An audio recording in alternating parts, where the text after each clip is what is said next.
Well, thank you very much, Sheye. First thing first, let me also seize this opportunity to say hello to all the people who might be following this conversation. The last 2 months have been quite eventful. It's been quite different. As you know, the entire world has gone on holiday, and so I seize the opportunity to go on holiday by isolating myself in my house here in Maryland, Lagos. It's been a wonderful experience. I can tell you. Although occasionally when the lockdown is lifted, I've also tried to drive out to find out what is going on here and there. But by and large, it's been quite refreshing. I have opportunity to read and read and read, to monitor what is going on all over the world. But more than anything else, I've had opportunity to exercise myself. So I now take my sports very, very seriously. And I think I feel very good. I feel better. I feel good. That's nice. That's nice. We saw you playing table tennis yesterday, sir. And we didn't know that you were quite good at it, sir. It was quite exciting. Well, when we were, young, table tennis was quite a popular game. Primary school, secondary school. At that time, we didn't have the luxury of standard table and good bats. Anything that looks like, a plank, we put it on top of, pills, and then put something across, and anything that looks like a piece of wood becomes our bat, and we start playing. So this is what we've done in our younger days. But these days, I try to, play. I love table tennis. Okay, I love it. Okay, sir. I love it. So, looking at the lockdown, what would you say are the lessons that we all have to learn from it, and how this can move us forward as a nation? Well, there are great lessons that we hopefully will learn. Part of what I believe has been our challenge in our country is the fact that we do not believe in ourselves. A typical Nigerian, like people usually say derisively, the only thing we do in our country is to bury our dead. We go abroad for holidays. We go abroad for Medicare. We go abroad for virtually for shopping. Everything we do abroad except here. And that is what has actually destroyed us and destroyed our economy.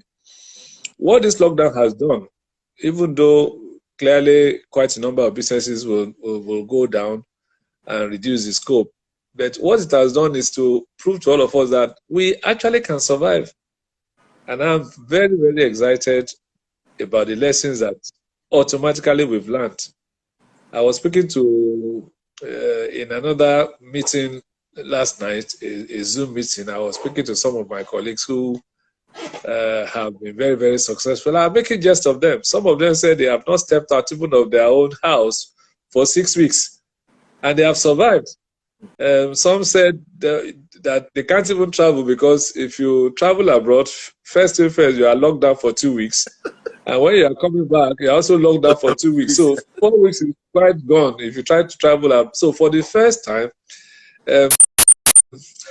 old and new, rich and poor, everybody has been leveled. And really that excites me. I believe that going forward, what Nigeria and Nigerians should do is to believe in themselves, to become self-sufficient in whatever we do. India has remained a vivid example of the way to go. With Nigeria, we attained independence exactly the same year, about the same time. Whereas we quickly jumped into luxurious life and all of that, the Indian people controlled their consumption. They rode the kind of car they can build. They wore the kind of dress that is their traditional dress. Wherever you see an Indian, anywhere in the world, you'll be shocked. They see dressed like Indians. So we lost our culture. We tried to behave like the Oyibo man at all times and all of that. Now, years later, while we are still groping with our economy, India, with a much bigger population than us, appear to have found their feet. They have now become the best in medicine. They are the best in ICT and things like that. I believe that if we also have done the needful, coupled with the fact that we do have a lot more resources, natural resources than they do, we should be ahead of countries like India today. So I think that from my own perspective, better late than never. Now that we have seen that we can survive, we should try to survive without necessarily filtering our meager resources away into foreign countries. Okay. Sir, I would also like you to share with us your thoughts. You are perhaps the best person one can talk to about this. You've been you are before you went into government, you were a businessman, you went into politics, you went into government, and you've been out of government, still in politics, still in business, and I'm looking at how easy it has been for you to move from one phase to another.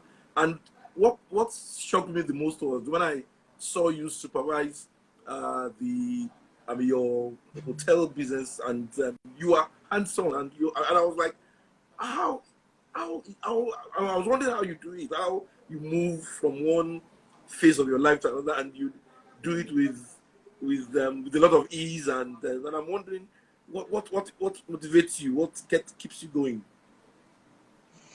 Well, first and foremost, I think I'm an engineer, and that is my first love. And I will remain an engineer until death do us part.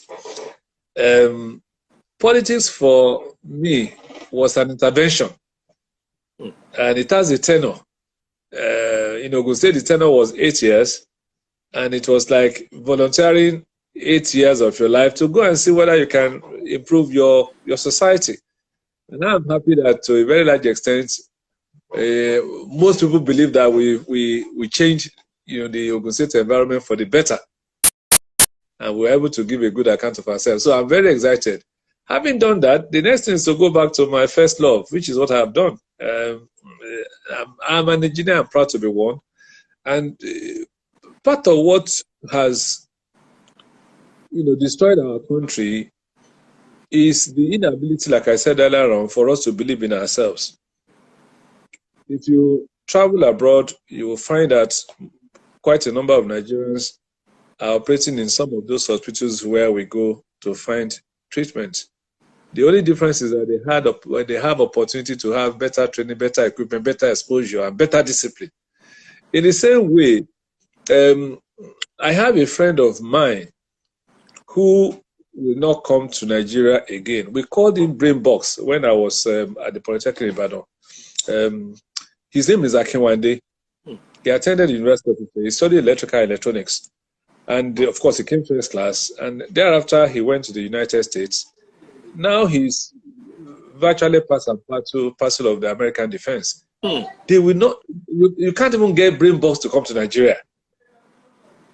I hope that if he wants to come, he has to take permission from all of the FBI. They have to guide him because he's become such a big thing as far as America is concerned. So what am I saying? We do have in our country quite a number of brilliant people. Professor Ojobi was my own mentor while I was at university. Everybody knew his capacity. And what is missing in our country, I'll continue to say it. In fact, I want to say that in the next few months, what I'm going to devote a lot of my energy to politically is to impress it upon our leaders, our rulers, our governors, our presidents, to develop a policy of patronizing our own in all ramifications. We were looking at something that, one Israeli philosopher said about how, despite the fact that the state of Israel is probably one of the smallest in the world, which is also one of the newest, which is also a desert, and how they have turned a desert, and we are going to Israel to learn about agriculture. We are going to there to learn about medicine. We are going there to learn about engineering and so on and so forth. One thing I was told that they have done is to make sure that the little money that is available in Israel is kept in Israel. And I am one of the people who feel that we have enough, despite these challenges.